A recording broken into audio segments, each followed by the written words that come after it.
سلطان محمد فاتح نے بہت بڑی قربانی دے کے قسطنطینیہ فتح کیا تھا. دنیا کی سب سے بڑی توپ بنائی تھی اس نے.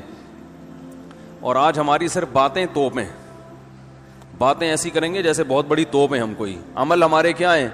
زیرو. نہ سائنس میں آگے, نہ ٹیکنالوجی میں آگے, نہ مذہب میں آگے. وہ ٹیکنالوجی کی دنیا میں بہت آگے تھے, سائنس کی دنیا میں بہت آگے تھے. سلطان محمد فاتح نے جب قسطنطینیہ کو فتح کرنے کا ارادہ کیا, استنبول کو, نبی کی پیشگوئی تھی کہ میری امت میں جو طبقہ استنبول جو فتح کرے گا نا وہ جنتی ہے. تو صحابہ کے دور سے کوششیں ہو رہی تھیں, اور استنبول میں 1000 سال سے خلافت قائم تھی عیسائیوں کی, اور اسے کوئی فتح کر نہیں سکتا تھا. ابو ایوب انصاری رضی اللہ تعالیٰ عنہ گئے, وہ نہیں فتح کر سکے, ان کی قبر وہیں بنی. بڑے حملے ہوتے رہے, اتنی چوڑی دیوار میں نے خود دیکھی, اس کی میں نے ویڈیو بھی بنائی تھی.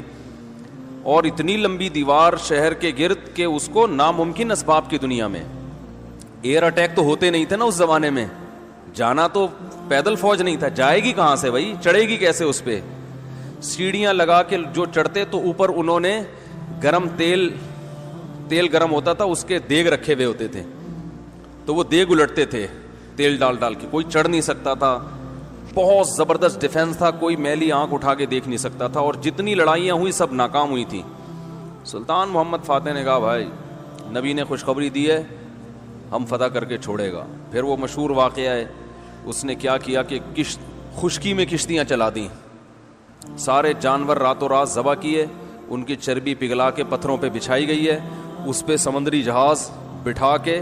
وہاں میں جب ترکی میں گیا ہوں تو اب دیکھو یہ چیز کتابوں میں بھی بتائی جا سکتی تھی نا, لیکن وہاں طیب اردگان نے کیا کیا ہے, میوزیم بنائے ہیں, ان میں یہ پورا منظر دکھایا جاتا ہے. خدا کی قسم ایسا ایمان بڑھتا ہے کہ چیخیں مارنے کا دل کرتا ہے. ایسی جو علماء بھی گئے ہیں نا, بنوری ٹاؤن کے ایک شیخ الحدیث گئے تھے, وہ کسی نے بتایا وہ رو رہے تھے چیخیں مار کے. جو جاتا ہے یہ منظر ہوتا ہے, وہ جب دکھاتے ہیں نا اپنی آنکھوں سے, بھائی کیا منظر, اور کیسے وہ کشتیوں کو راتوں رات خشکی پہ لے کے چلے ہیں, اور خشکی پہ لے جا کے پیچھے سمندر میں اتارا, اور سامنے سے بھی اٹیک اور پیچھے سے بھی اٹیک. انگریزوں نے لکھا ہے, گوروں نے ہسٹری میں, کہ یہ اسباب کی دنیا میں ممکن نہیں ہے. بہت بڑا کارنامہ انہوں نے سر انجام دی, اور راتوں رات. تو یہ ہماری تاریخ تھی جس کی وجہ سے ہمیں عروج ملا تھا. آج ہم صرف پیڑے کھا رہے ہیں, باتیں ٹھوک رہے ہیں بیٹھ کے, صحیح ہے نا. بزرگوں پہ طنز, علماء پہ اعتراضات, ایک دوسرے پہ کیچڑ اچھالنا, فرقہ پرستی, ان چیزوں میں ٹائم ضائع ہو رہا ہے, اور کوئی موٹیویٹ کرنے والا نہیں ہے. کوئی تعمیری کام کرنے والے لوگ بہت تھوڑے رہ گئے ہیں, اور ٹیکنالوجی کی طرف تو توجہ ہی نہیں ہے. یونیورسٹی میں جو لڑکا مذہب پہ چلتا ہے, سب کی بات نہیں کر رہا, ایجوکیشن میں سب سے پیچھے وہی ہوتا ہے عام طور پہ, اسی کی شکایتیں آ رہی ہوتی ہیں. یہ چونکہ نمازی ہے لہذا نمبر سب سے کم اس کے آتے ہیں. نمازی کے نمبر تو زیادہ آنے چاہیے بھائی. جو تبلیغ میں وقت لگاتا ہے اس کو تو ایجوکیشن میں زیادہ آگے ہونا چاہیے. یہ تو ہمارے مذہب کا حصہ ہے. صحابہ کرام نے جو ملکوں کے ملک فتح کیے, اور جو ہمارے تاریخ میں فاتحین ملتے ہیں, سب سے پہلا بحری بیڑا حضرت معاویہ نے بنایا ہے. سمندر پہ سب سے بڑی فوج جو اس وقت اتاری ہے, وہ کس نے اتاری ہے؟ حضرت معاویہ رضی اللہ تعالی عنہ نے. اور نبی نے پیشگوئیاں سنا دی تھی پہلے کہ سمندر کی لڑائی ہوگی, اس میں جو شہید ہوگا اسے میں جنت کی خوشخبری دیتا ہوں. اور آپ صلی اللہ علیہ وسلم نے سمندر میں شہید ہونے والے کو زیادہ بڑا شہادت کا درجہ عطا فرمایا. میں نے تو سمندری لڑائی کے فضائل پر احادیث جمع کی تھی, ایک میرا بیان ٹوٹلی اسی پر ہوا تھا, سمندری لڑائی کتنی اہم ہے. نبی کو معلوم تھا میری امت سمندروں پہ بھی چلے گی. سمندر پہ چلنا ٹیکنالوجی کے بغیر ممکن ہے کیا؟ پھٹے لگا کے بیٹھ جاؤ گے اس پہ کہ ملاحوں کو بلاؤ گے, یار تم مچھلیاں پکڑتے ہو, 2-4 پھٹے یہاں بھی, وہ بھائی لڑنا ہے اس پہ, تو سامنے والا بھی لڑے گا. تو نبی صلی اللہ علیہ وسلم فرمایا جو سمندری لڑائی ہے, جو شخص سمندر پہ جہاد کرے گا, اس کے جو چکر آئیں گے نا, اس پہ بھی اللہ اس کو اجر دے گا. بڑی خوشخبری ہیں اس کے گناہوں کی معافی کی, کیونکہ آپ کو پتا تھا کہ امت جب تک سمندر پہ کو فتح نہیں کرے گی اور سمندر پہ سفر نہیں کرے گی, یہ اس دنیا پہ حکومت نہیں کر سکتی. تو حضرت معاویہ نے جو پہلا بحری بیڑا بنایا, اس کے امیر کو امیر البحر کہتے تھے. بحر کہتے ہیں سمندر. یہ امیر البحر کی ٹرم یہ انگلش میں منتقل ہوئی ہے, جس کو ایڈمرل کہا جاتا ہے. بہت ساری فوجی اصطلاحات اور سائنسی اصطلاحات عربی سے انگلش میں ٹرانسفر ہوئی ہیں, عربی سے انگلش میں گئی ہیں.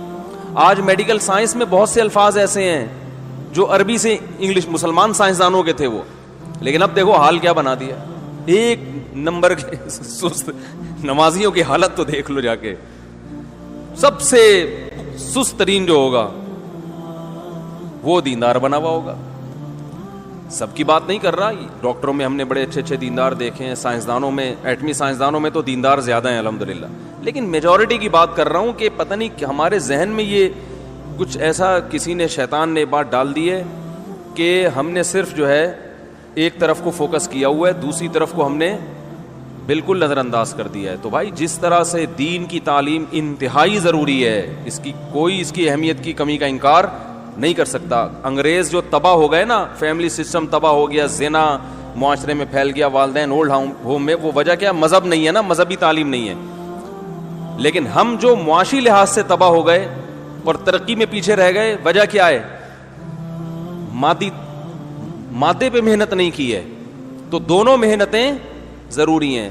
داؤد علیہ السلام کو روحانی ترقی بھی ملی اور اللہ نے آپ کے ہاتھ میں لوہا بھی پگھلایا.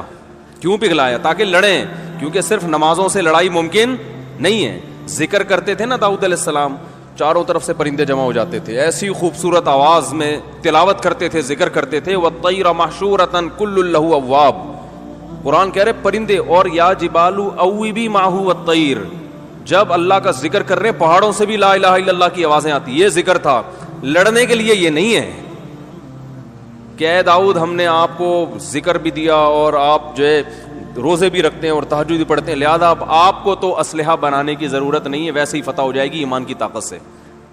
نا نا نا نا نا, زرہیں بناؤ, قدر فی السرد, صحیح ہے نا, کڑیاں بناؤ, فوج تیار کرو, لڑائی کے لیے اصول بولتے کیوں نہیں بھائی, کچھ اور ہیں. تو دونوں چیزیں نہیں ہیں. داؤد علیہ السلام, سلیمان علیہ السلام کے گھوڑے بھی تو تھے, انہیں کیا ضرورت تھی گھوڑوں کی بھائی؟ کہتے میں اللہ کا اتنا عبادت گزار ہوں, میں اسباب اور وسائل کیوں, میں مصلی بچھاؤں گا, دعا مانگوں گا, ملک فتح ہو جائے گا. او بھائی گھوڑے رکھے ہوئے ہیں, صحیح ہے نا, ان کو پیار کرتے تھے گھوڑوں کو, کیونکہ اس زمانے میں گھوڑا اور ٹینک برابر تھے, بلکہ ہوائی جہاز تھا گھوڑا اس زمانے میں, تو جنگیں گھوڑوں کے بغیر نہیں ہوتی تھی, گھوڑے تیار کیے ہوئے ہیں. تو لڑے ہیں وہ لوگ اور اسباب اور وسائل اختیار کیے ہیں.